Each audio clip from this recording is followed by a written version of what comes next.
He ordered a delicate mail-order bride, but a giant Apache woman showed up instead. Hello everyone. Before we begin today's story, I have a small favor to ask. Please hit subscribe and turn on the notification bell so you never miss our channel's new videos. It's quick, free, and the best way to support us in bringing you more dramatic stories. Your support means the world to us. Where are you watching from? Drop your city or country in the comments below. Thank you very much. Now let's begin. John was a rancher, living on a quiet piece of land in the vast expanse of the western United States. His life had always been one of solitude, waking up early to tend to his cattle, repairing fences, and fighting the relentless desert winds. He had no time for distractions or relationships, at least not until now. One evening, after another long day of work, he sat down at his small wooden table with a worn piece of paper. It was a catalog for a mail-order bride service. The idea had come to him in a moment of loneliness, a quiet desperation for something or someone to break the monotony of his life. He had no family left, no close friends to turn to, and the thought of having a companion, someone to share the endless nights with, was too tempting to resist. As he flipped through the pages, his eyes landed on a picture of a woman. She was everything he had imagined, beautiful, delicate, and kind, with soft eyes and a warm smile. Her letter was full of gentle words, promising a peaceful life, and John could already picture her in his small cabin, cooking meals and keeping him company as he worked. Without hesitation, he sent the money, his heart racing with excitement at the thought of her arrival. A few weeks passed, and John's anticipation grew. Finally, the day came when he received a letter telling him that his bride would be arriving on the next stagecoach. John spent the whole morning cleaning the cabin, arranging flowers, and making sure everything was in order for his new life. As the stagecoach approached, John stood at the door, eager to meet the woman who would change his world. But when the door opened, it wasn't the delicate woman he had imagined. Instead, standing before him was a towering woman, her broad shoulders and muscular frame filling the doorway. She was dressed in traditional Apache clothing, her face calm but unreadable. The only thing that resembled the photo was her long, dark hair. John's heart sank as he stood there, stunned. This was not what he had ordered. This was not the woman he had envisioned. His mind raced as he tried to process what was happening. Was this some sort of mistake? She stepped forward, towering over him, her eyes meeting his with a mix of curiosity and quiet strength. "Are you John?" she asked, her voice deep and steady, the hint of an accent coloring her words. "I am. But you're not who I was expecting," he stammered, his voice betraying his shock. "I know," she said softly, her gaze never leaving his. "My name is Nehemina. I am the woman who answered your call. The agency must have made a mistake." John was still frozen in place, trying to find words, but the shock had rendered him speechless. This wasn't how he had imagined his new life would begin. But as Nehemina stood there, waiting for him to speak, something in her presence struck him. It wasn't just her size or strength, it was the quiet power she exuded. There was something about her that commanded respect. She wasn't just a stranger who had arrived by mistake. She was something else entirely. A part of him wanted to turn her away, to reject this change that had come crashing into his carefully constructed life. But another part of him, a deeper part, recognized that he had no control over the situation. Nehemina was here now, and he would have to find a way to make it work. But how? I was still frozen at the door, trying to process the reality of the situation. Nehemina, standing tall in front of me, waited patiently, her dark eyes unwavering as she regarded me. She wasn't what I had expected, not in the least, but something about her was undeniably captivating. Her calm presence was in stark contrast to the storm of confusion and disappointment raging inside me. I had been so sure of what I wanted, a quiet, delicate woman who could help me tend to the ranch, someone who would bring warmth into my lonely existence. But instead, I had been greeted by a towering Apache woman with a strength that seemed to fill the entire doorway. I couldn't help but notice the deep scars along her arms, signs of a life lived through hardship and battle. "So what happens now?" I finally managed to ask, my voice barely above a whisper. Nehemina's lips curved into a faint, almost imperceptible smile. "Now, we get to know each other," she said softly, her voice steady and reassuring. "And then, we decide what happens next." Her words were simple, but they carried a weight that made me pause. This wasn't just a business transaction. This was real. She was real. I was still unsure of what to make of this situation, but I knew one thing for sure. I couldn't turn her away. There was something about the way she spoke, the way she carried herself, that made it impossible to dismiss her as just a mistake or a misunderstanding. "Come in," I said, stepping aside to let her pass. As Nehemina entered the cabin, she didn't seem out of place. She moved with the ease of someone who was used to being in control, yet there was an underlying grace in her every movement. She took in her surroundings, my small, modest home, without comment, and I couldn't help but wonder what she thought of it. "It's not much," I said, trying to fill the uncomfortable silence. "But it's home." Nehemina turned toward me, her gaze softening just a little. "A home is not the walls that surround you, but the people who fill it," she replied. Her words hit me harder than I expected. I had spent so many years thinking that solitude was the only way to live. But standing in front of me was a woman who seemed to see beyond the physical space, someone who understood what it truly meant to make a place feel like home. Over the next few days, Nehemina settled into the cabin with surprising ease. She made herself useful, preparing meals with a skill that took me by surprise. She was nothing like the delicate woman I had imagined, but as the days passed, I started to realize something I hadn't expected. I found myself looking forward to her company. There was a quiet strength about her, something that made her more than just a woman in my home. She was becoming a presence, a part of my life I couldn't easily dismiss. But I still wasn't sure where this would lead. My heart, torn between the expectation I had and the reality of what I had, was still unsure how to move forward. Nehemina didn't push me. She didn't try to force anything. She simply existed in my world, bringing with her a sense of calm I didn't know I needed. It was during one of our quiet dinners that she spoke again. "You're still thinking about it," she said, her eyes meeting mine across the table. I didn't know what she meant at first, but then it hit me. She wasn't just talking about the situation. She was talking about me, about the uncertainty I hadn't been able to shake. "I don't know what to do," I confessed, the words spilling out before I could stop them. "I never imagined this. Never imagined you." Nehemina regarded me with a steady gaze, as if she could see straight through me. "It's okay," she said, her voice gentle. "Sometimes life doesn't unfold the way we expect, but that doesn't mean it can't be good, or even better than we imagined." Her words struck me in a way I hadn't anticipated. They didn't have the ring of simple encouragement. They felt like a challenge, a reminder that perhaps I had been too focused on a single idea of what my life should be. Perhaps what I needed wasn't what I had expected, but something else entirely. Something more. The next few days passed in a blur of activity. I watched Nehemina work the land with a skill that was almost frightening. She wasn't just strong. She was capable in ways I never thought possible. As I watched her, something inside me shifted. The woman I had once seen as a mistake was slowly becoming the person I couldn't imagine living without. It wasn't love, not yet, but it was respect, admiration, and a growing understanding that this was the life I was meant to have.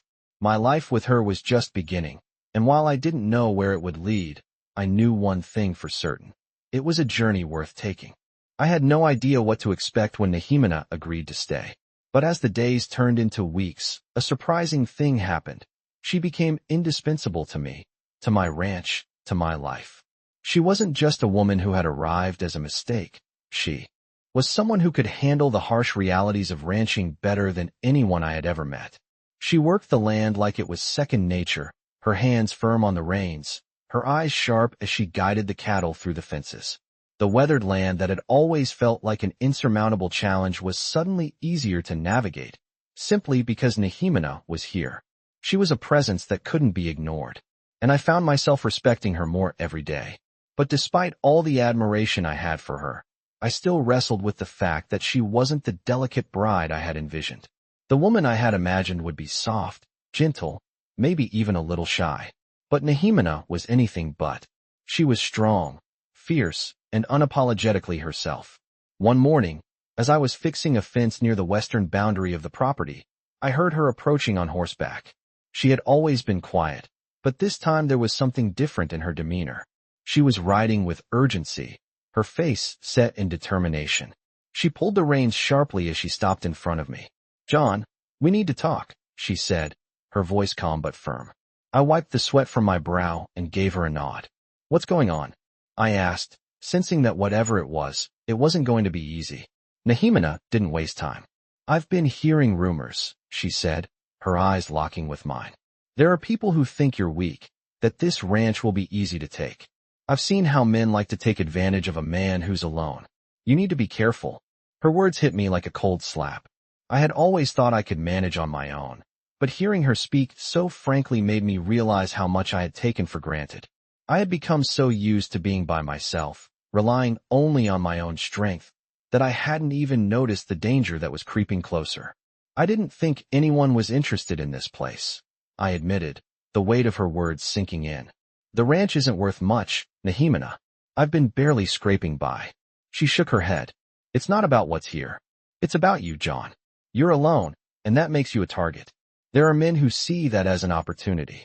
I could feel the frustration building inside me, but I also felt a strange sense of gratitude. This woman, this Apache warrior, was looking out for me. She had seen things I had never imagined, and now, for the first time in a long while, I felt like I wasn't completely alone in this fight. What should I do? I asked, genuinely uncertain. Nehemina's expression softened. You need to be prepared. You need to protect what's yours. It wasn't just about the ranch. It was about me, about my life. I'm not used to people helping me, I admitted, my voice low. I don't know how to accept it. Nehemina looked at me, her eyes filled with something I couldn't quite read. You don't have to accept it, she said quietly. But you do need to be strong. If you want to survive out here, you need to fight for what matters. Her words lingered in the air long after she had turned her horse around and left. That night, as I lay in bed, I thought about what she had said. I thought about the days that had passed and how, despite the initial shock of her presence, she had become someone I couldn't imagine my life without. She was more than just a mail-order bride. She was my partner, my protector, and the person who had made me realize that I wasn't as self-sufficient as I had believed. The days that followed were filled with a new sense of urgency. Nehemina and I worked side by side, reinforcing the fences, strengthening the ranch in ways I never thought possible. She taught me things about survival, about how to defend what's yours, and how to face the challenges that would inevitably come. We began to make plans for the future, not just for the ranch, but for our lives together. And as I looked at her, standing strong and unwavering by my side, I realized that this was the life I had been meant to live. Not the life I had imagined, but one that was far more fulfilling than I could have ever dreamed. I had never felt more vulnerable than I did that night. Nehemina's warning about the dangers of being alone on the ranch had begun to haunt me, and I knew she was right. The peaceful, isolated life I had built for myself was about to be shattered. I had always believed I could handle anything on my own, but now, with the weight of her words in my mind, I realized just how naive I had been. The next day, I woke up early, determined to put Nehemina's advice into action. The sun had barely risen, casting long shadows across the land as I prepared for whatever was coming. I gathered my tools and checked the ranch's defenses, but there was something in the air, something that made the hair on the back of my neck stand up. Nehemina had already begun her work, her presence commanding as she moved around the land, setting things in order. I watched her for a moment, admiring the way she moved with purpose, her strength evident in every step. She wasn't just here to help me run the ranch. She was here to protect it, and to protect me. It wasn't long before I saw the first sign of trouble. A figure appeared on the horizon, riding hard across the plains. It was a man, and he wasn't alone. My heart began to race as I realized what was happening. Nehemina had been right. The men who had been watching, waiting for the right moment to strike, had finally arrived. The rider was soon joined by others, and the small group made their way toward the ranch. I didn't hesitate. I grabbed my rifle, checked it over, and made my way to the barn, where I knew I'd be able to defend myself if it came to that. But Nehemina was already ahead of me. She had seen them coming long before I had, and she was already in position, her sharp eyes watching their every move. "John," she called softly, "don't make any sudden moves." I turned to her, and for the first time, I saw the calm confidence in her eyes. She wasn't afraid. She had faced far worse than this in her life, and I realized then that I wasn't the one who needed to protect her. She was the one who was going to protect me. The riders approached slowly, their horses kicking up dust as they closed in on the ranch. I could hear their voices now, low and menacing. I knew they were here to intimidate me, to take what they thought was theirs. I gripped the rifle tightly, but Nehemina put a hand on my arm, stopping me from taking action. Not yet, she whispered. She stepped forward, her presence like a shield between me and the men. The leader of the group, a tall man with a scar running down his cheek, rode up to her. His eyes narrowed as he studied her, his gaze flickering from her to me. "This is our land," he said, his voice rough and challenging. "You're in our way." Nehemina stood tall, unflinching. "This is my land now," she replied, her voice steady, every word filled with quiet authority. The man seemed to hesitate for a moment, as if unsure how to react. "You think you can stand against us?" he sneered. Nehemina's eyes never wavered. "I don't need to stand against you. I only need to stand beside what's mine," she said, her words cutting through the tension like a knife. The men exchanged uneasy glances, sensing that this wasn't going to be the easy conquest they had hoped for. They had underestimated her and me. "Leave now," Nehemina said, "or you'll regret it." For a long moment, no one moved. The air was thick with tension, and I could feel the weight of the situation pressing down on us. Finally, the leader scowled, his pride stung by her confidence.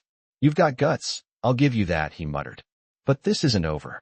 With that, he signaled to his men, and they turned their horses around, retreating into the distance. As the dust settled, I let out a breath I didn't realize I'd been holding. The danger had passed, for now. Nehemina turned to me, a small smile playing on her lips. "You're safe," she said simply. "But don't think they'll give up that easily. They'll be back." I nodded, feeling a mix of relief and gratitude. I had never known how to protect myself, let alone my ranch. But with Nehemina by my side, I knew I had a fighting chance. "I owe you," I said, my voice low. Nehemina gave me a knowing look. "You don't owe me anything," she replied. "We take care of each other. That's what matters." And in that moment, I understood. This wasn't just about a ranch, or about surviving the dangers of the wild.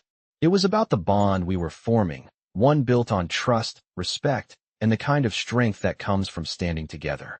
As the sun dipped below the horizon that evening, I realized that my life had changed forever.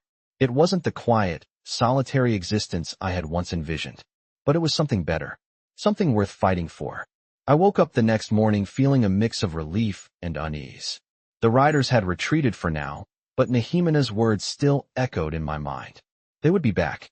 It was only a matter of time before the trouble came knocking again. But today, there was work to be done, and the ranch wouldn't wait for the storm to pass.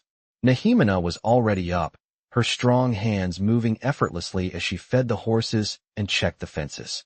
She had become an integral part of this place, and I knew she wasn't just helping me run this ranch. She was helping me keep it safe. We had more than just cattle to protect now. As I stepped outside, I watched her for a moment, taking in the sight of her working the land with a confidence I could only admire. She had never complained about the hard labor. She had never once asked for anything in return. Her strength wasn't just physical. It was a quiet, unshakable force that grounded me. "John," she called out, her voice cutting through the still morning air. "We need to talk." I walked over to her, unsure of what this conversation would bring. She wasn't one for small talk, and when she said we needed to talk, it usually meant something serious.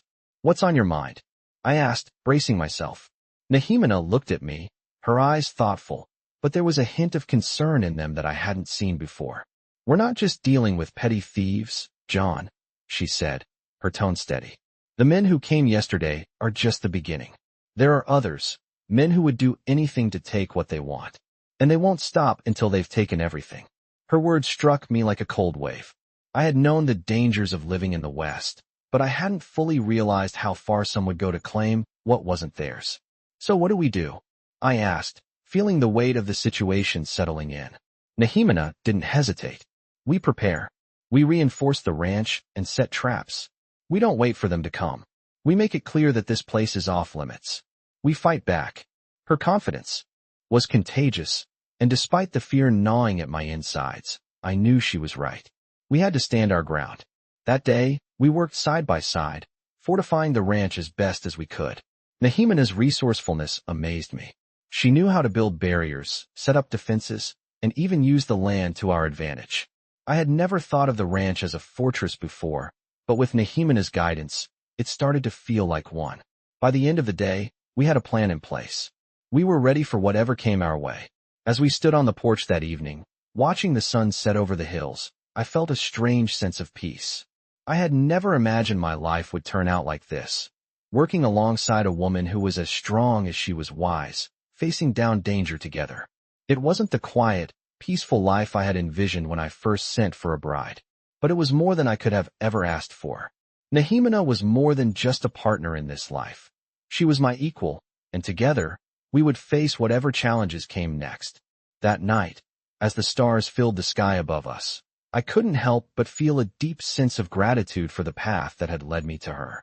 It wasn't the path I had planned, but it was the path I was meant to walk. And with Nehemina by my side, I knew we could face anything, together.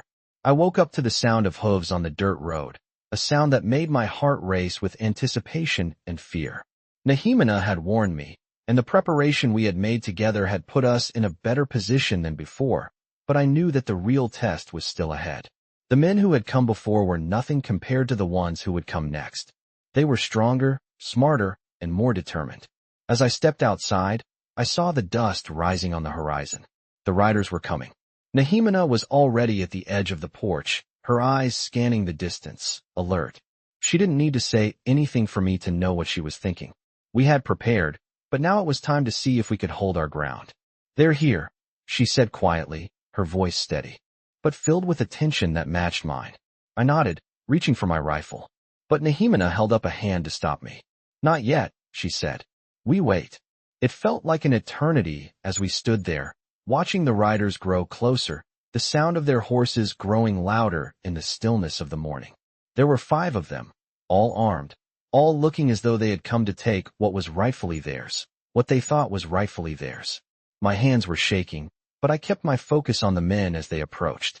I had no idea how this would play out, but one thing was certain. This time, we weren't going to back down. The riders stopped just outside the ranch, their horses snorting and pawing the ground. The leader, the same man with the scar from before, looked down at me with a sneer. "You've got guts, I'll give you that," he said, his voice dripping with contempt. "But you've got no idea what you're up against." I met his gaze, standing tall. "I know exactly what I'm up against," I said, my voice steady. "And I'm not going to let you take what doesn't belong to you." The man laughed, a harsh sound that echoed through the quiet morning. "You're outnumbered, outgunned, and out of your mind if you think you can stop us," he said, drawing his pistol and pointing it at me. I felt my heart race, but I kept my hand steady. Nehemina was by my side, and I knew she was ready for whatever came next. "We've been through worse," she said, her voice calm but filled with the same strength that had carried us this far. "And we'll make sure you don't get what you came for." For a moment, the world seemed to hold its breath. The leader's eyes flickered toward his men, and I saw the hesitation there. They didn't know what to make of Nehemina. She wasn't just some delicate woman. She was a force to be reckoned with, and they could see that now. The tension hung heavy in the air, and I knew the next few seconds would decide everything. Then, the leader made his move. He motioned for his men to dismount, and as they did, I saw something in their eyes. It wasn't fear, not yet, but it was uncertainty. They weren't sure how to deal with us. Nehemina moved first, stepping forward with the confidence of someone who had been in many battles before. "You're not welcome here," she said, her voice low and threatening. The men hesitated, and that hesitation was enough. I took a step forward, my rifle aimed straight at the leader. "Leave now," I said, my voice hard, "or we'll make you." The leader's hand twitched toward his gun, but Nehemina was faster. In a blur of motion, she was on him, disarming him with a fluid grace that left him no time to react. The rest of the men stood frozen, unsure of what to do. Nehemina's strength and skill had caught them off guard, and they were beginning to realize that they were no longer in control. "You've made a mistake," I said, stepping forward, my rifle still aimed at them. "Leave now, and you can go without a fight." The leader glared at me, his face flushed with anger, but I could see the doubt in his eyes. He knew when to cut his losses. "This isn't over," he muttered, but his voice lacked the conviction it had before. He motioned for his men to get back on their horses. "We'll be back," he added, his words carrying a thinly veiled threat. But Nehemina wasn't done. She stepped forward, her eyes narrowing. "If you come back, you won't leave this land alive," she said, her voice cold and unwavering. The riders looked at each other, then back at her. They knew she wasn't bluffing. With one last glare, the leader turned his horse and rode off, his men following closely behind. As they disappeared over the horizon, I let out a breath I didn't realize I'd been holding. It was over, for now. Nehemina turned to me, a small smile tugging at the corners of her lips. "You did good," she said, her voice full of respect. I nodded, but inside, I knew the battle wasn't won yet. We had held our ground today, but tomorrow was another day, and the men who had come for us wouldn't stop until they had what they wanted. But with Nehemina by my side, I knew we had a fighting chance, and I wasn't about to let anyone take that away from us.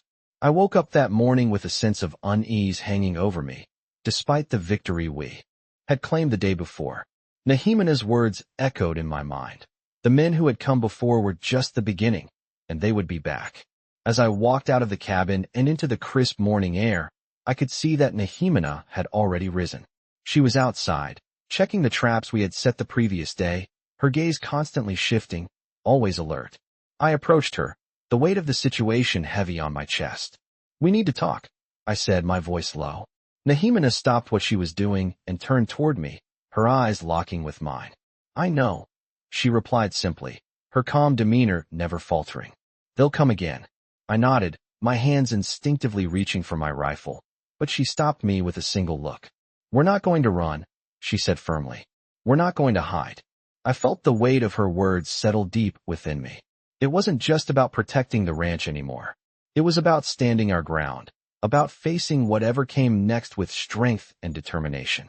We had to be ready, not just for the physical fight, but for the mental and emotional toll it would take. The next few days were filled with tension.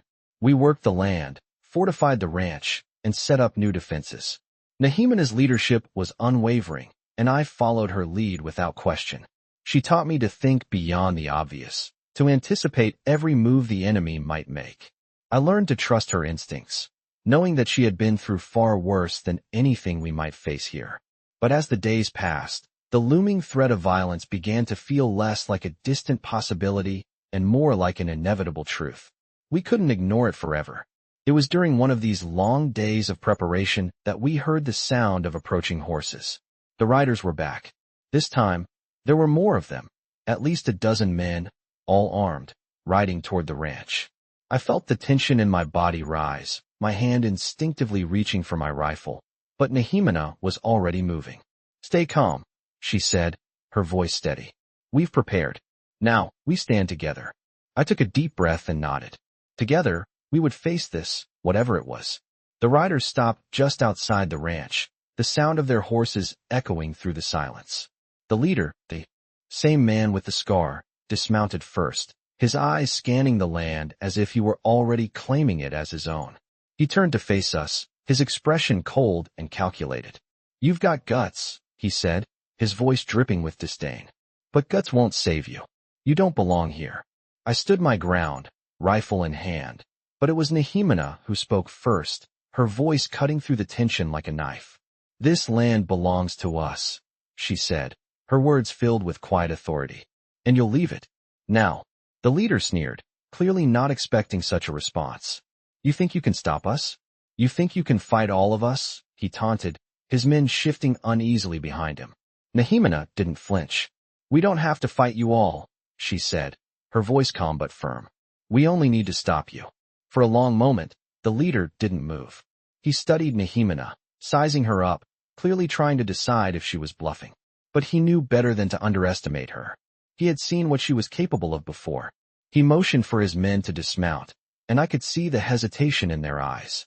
They weren't sure what to make of her, but they knew she wasn't someone they could easily intimidate. I could feel my heart pounding in my chest as they began to circle, but Nehemina remained unfazed.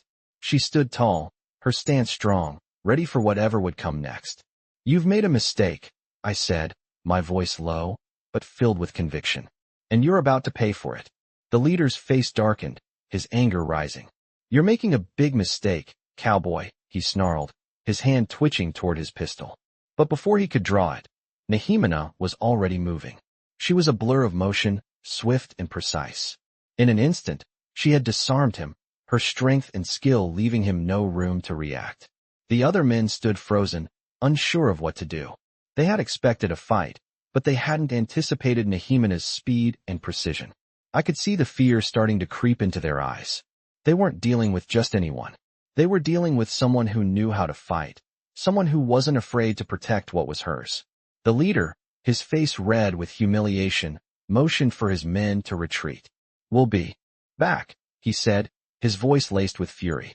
"And next time, we'll take what's ours." Nehemina didn't flinch. "Next time, you'll have to go through me," she said, her voice steady. As they turned and rode off, I let out a breath I hadn't realized I was holding. We had won, for now, but the fight was far from over. Nehemina turned to me, her expression softening just a little. "You did good," she said. "We did good." I nodded, but inside, I knew that this was only the beginning. The men who had come for us would not give up easily, and neither would we. I woke up the next morning with a renewed sense of determination, but a weight in my chest I couldn't ignore. The men had left, but Nehemina's words still echoed in my mind. "They'll be back." The calm we had fought for felt like it could be shattered at any moment. I walked outside to find Nehemina already at work. Her presence was a steady force, moving with purpose, her eyes scanning the horizon. She was always alert, always prepared. I admired her for that. It wasn't just her strength that kept us safe. It was her mind, her ability to see the world for what it was, not what she wanted it to be. I stood beside her, watching as she worked. "We need to reinforce the west side," she said, her voice steady. "It's the most vulnerable." I nodded, already knowing that was where we would focus our efforts. We spent the day fortifying the ranch, checking the traps, adding extra layers of protection to the most vulnerable areas. Nehemina's expertise was clear in everything she did. She had a way of making everything seem simple, though I knew it wasn't. She taught me how to read the signs, how to anticipate movements, and how to trust my instincts. By sundown, we had done all we could. The ranch was as prepared as it could be for what was coming. We stood side by side, watching the sunset paint the sky in fiery colors. There was no illusion of safety, but there was a sense of resolve between us that hadn't been there before. "We'll be ready," I said, my voice low. Nehemina glanced at me, a small, almost imperceptible smile on her lips. "We always are." But deep down, I knew that something bigger was coming. The men who had come before were just the beginning, and Nehemina's confidence in our ability to protect ourselves didn't make the looming threat go away. It only made me more aware of how high the stakes were. Later that night, as the stars filled the sky, I sat on the porch, rifle across my lap, my thoughts wandering. Nehemina joined me after a while, sitting quietly beside me. She didn't speak right away, just looked out into the darkness. "What do you think is going to happen?" I asked her, my voice quieter than I intended. Nehemina turned toward me, her gaze thoughtful. "We've prepared," she said simply. "Now we wait." The silence between us was comfortable, a rare moment of peace in a world that had been anything but. But I knew the calm wouldn't last. There was something in the air, something that told me the confrontation was coming soon. As if on cue, we heard it, the distant sound of hooves. It was faint at first, barely perceptible over the whispering wind, but it grew louder, more distinct. I tensed, my hand instinctively reaching for the rifle at my side. Nehemina stood up, her body already in motion, her eyes sharp. "It's them," she said, her voice low. We moved quickly, our movements synchronized, as we took our positions. I had never felt more ready. Nehemina's presence gave me a sense of purpose, a strength I hadn't known I was capable of. We had prepared for this, and we would face it together. The riders came into view, their silhouettes outlined against the dark sky. They were back, more of them this time, at least a dozen, all armed and looking more determined than before. The leader, the same man with the scar, rode at the front. This time, there was no hesitation in his eyes. He was here for one thing, our ranch, our lives. He stopped just outside the gates, his gaze sweeping over the land. "You really think you can keep us out?" he called out, his voice dripping with contempt. Nehemina stepped forward, her presence commanding. "You're not welcome here," she said simply. The leader laughed, a harsh, mocking sound. "You've got guts," he said, "but that won't save you." He motioned for his men to dismount, and they did so slowly, spreading out, circling us. "We've been patient," he continued, his voice low, "but that patience is running out. This land is ours, and we're taking it." Nehemina didn't flinch. "This land is ours, and you will leave it," she said, her voice steady, unwavering. The men hesitated. They didn't know how to deal with her, with us. But the leader wasn't finished. He drew his gun, aiming it straight at Nehemina. "You'll regret this," he spat. I saw the movement, the threat, and in an instant, I raised my rifle, but Nehemina was already faster. In one swift motion, she had disarmed him, knocking the gun from his hand with the precision of a master. The other men froze, uncertain now. Nehemina stood tall, her eyes unwavering, the power in her presence undeniable. "Leave now," she said, her voice cold and final. The leader's face twisted in anger, but he could see the resolve in her eyes. He motioned to his men, signaling for them to retreat. They mounted their horses and rode off, leaving the ranch in silence. As they disappeared into the night, I exhaled, the tension leaving my body. Nehemina turned to me, her expression softening. "It's over for now." I nodded, but deep down, I knew the battle wasn't finished. They would return, and we would be ready. With Nehemina by my side, I knew we could face whatever came next. Together, we had already won more than I had ever hoped for. I stood on the porch as the last of the riders disappeared over the horizon, their figures fading into the distance like a bad memory. The silence that followed was thick, almost oppressive, but it was a silence I had grown to appreciate. Nehemina stood beside me, her presence a steady reminder of how far we had come. The battle was far from over, but for now, we had won. The ranch was ours, and we had held it together. "They'll be back," Nehemina said, her voice calm, almost reassuring. I turned to look at her, the woman who had become more than just my partner. She had become my protector, my equal, and the person who had taught me that strength wasn't just about fighting. It was about standing firm when the world tried to knock you down. "I know," I said, my voice low, "but we'll be ready." She gave me a small smile, the kind that only she could give, the one that told me she believed in me. She had always believed in me, even when I didn't believe in myself.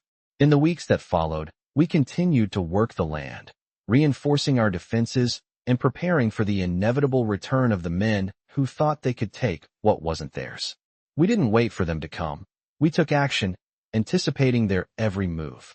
And when they did return, as Nehemina had predicted, we were ready. It wasn't just about the guns or the traps. It was about the strength we had built, the bond we had forged. We didn't just protect the ranch, we protected each other. Each battle brought us closer, not just as allies, but as something more, something that neither of us had expected. Over time, the threats began to fade. The men who had once come for us realized that they were no match for the strength of the land we had claimed. They retreated, and the peace we had fought for began to settle in like the first calm after a storm. It was a peace that was hard-won, but it was ours. And with it came a new sense of hope, a hope that we could build something stronger than just a ranch, something that could withstand whatever came our way. It wasn't the life I had imagined when I first sent for a bride. It wasn't the life I had imagined at all. But it was a life that was more than I ever thought possible. Nehemina and I continued to build our future together. We weren't just surviving anymore. We were thriving. The ranch flourished under our care, and with each passing day, the land became a reflection of the strength we had nurtured together. There were still challenges, of course, but now, when they came, we faced them with the knowledge that we could overcome anything. We had each other, and that was enough. As the seasons changed and the years passed, we found ourselves no longer just surviving, but living. And as I stood beside Nehemina, watching the sun set over the ranch, I realized that this was the life I had always been meant to live. Not the one I had planned, but the one I had found. A life built on strength, respect, and a love that had grown in ways I never expected. Together, we had built something worth fighting for, and that was all that mattered.